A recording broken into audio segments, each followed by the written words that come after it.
from Professor Everisto Benyera from the Unisa Political Science Department. Prof, a very good afternoon to you. Thanks very much for your time. I don't know what you made of that speech overall. Before I get to some of the specifics, I actually want to ask you.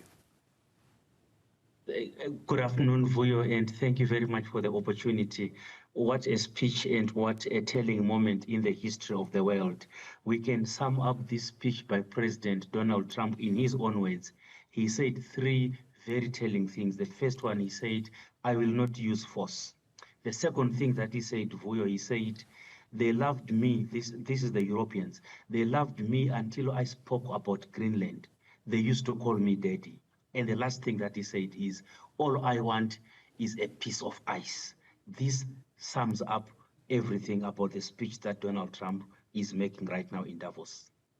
Well, of course, I mean, that about 10, where he now says he wants to discuss Greenland, comes after a pushback from some of his most closest and most trusted allies. It also came on the back of very unflattering comments from such people as Emmanuel Macron of France and the Canadian Prime Minister.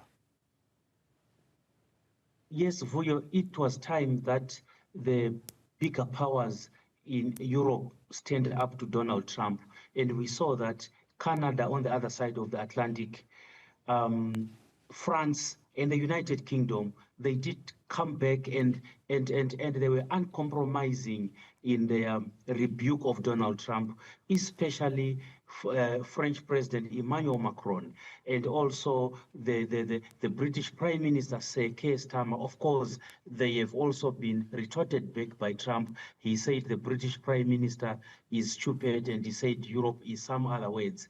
This is something that was coming, given that President Donald Trump had to find something to lean on as he climbs down from the rhetoric of deploying the American army in his quest to get Greenland to this speech now, this softening stance on making a deal, on trying to appease, especially Denmark. He has been praising a number of European presidents, saying they are our allies. We need the United States to be in Greenland for the greater good of NATO, for the greater good of Europe. And the bottom line that has been selling is that he is doing this not for the United States, but actually for the protection of Europe from China and also from Russia as we gravitate towards politics of the empire of Europe.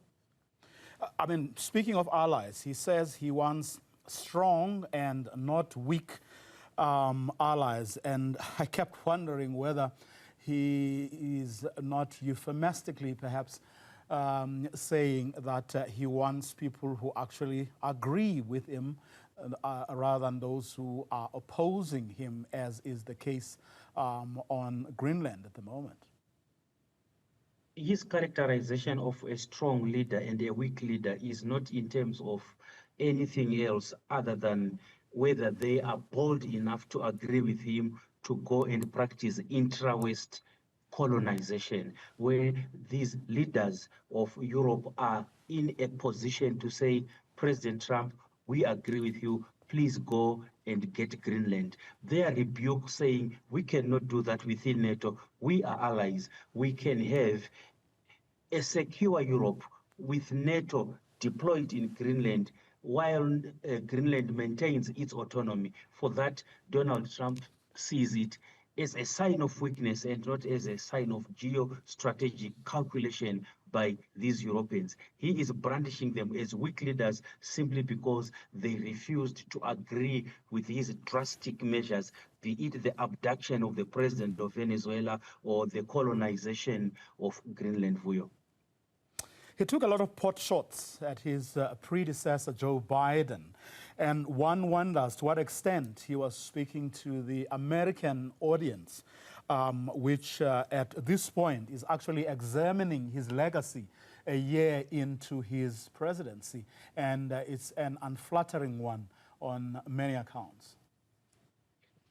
President Trump took this opportunity to address many audiences. He addressed President Trump, President Putin. He addressed President Zelensky. He even asked if he was in the house.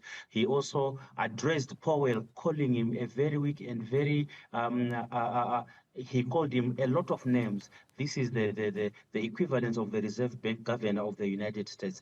But the person who was at the receiving end for most of the rebuke was Joe Biden. And what President Trump did was to frame all his policies for the first term and for Trump 2.0 as a response to the incapacities, to the inadequacies, to the mistakes, and to what he termed the weaknesses of President Joe Biden. We must read this Vuyo as a president who is addressing the American audience as they prepare for the midterm elections. He is saying, President Joe Biden forced my hand. Look at the interest rates. Look at these big companies that are buying first-time American homeowners. Look at Switzerland. It's making a lot of money from selling watches to the United States, and there is a huge deficit. So what he is doing, drastic as it may appear, according to him, was necessitated by the person that he called Sleepy Joe.